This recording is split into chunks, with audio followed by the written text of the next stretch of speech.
ஒரு சமயம் தாகம் எடுத்த எறும்பு ஒன்று ஆற்றுக்கு தண்ணீர் குடிக்கச் சென்றது. தண்ணீர் குடித்துக் கொண்டிருக்கும் போது வேகமாக வந்த நீரோட்டத்தில் தவறி விழுந்தது. அது மிதக்கப் போராடியது.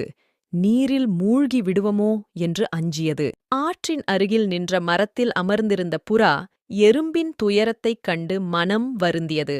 வேகமாக புறா ஒரு இலையைப் பறித்து தண்ணீரில் போட்டது. எறும்பு இலையின் மீது ஏறி அதை ஒரு தெப்பமாக பயன்படுத்தி பாதுகாப்பாக கரையை அடைந்தது.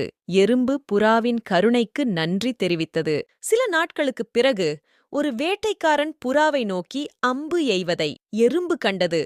அன்று புறா செய்த உதவியை நினைத்த எறும்பு வேகமாக ஊர்ந்து சென்று வேட்டைக்காரனின் பாதத்தைக் கடித்தது. அதனால் திடுக்கிட்ட வேட்டைக்காரன் குறியை தவறவிட்டான். புறா அவ்விடத்திலிருந்து பறந்து சென்றது. அன்றிலிருந்து புறாவும் எறும்பும் உயிர்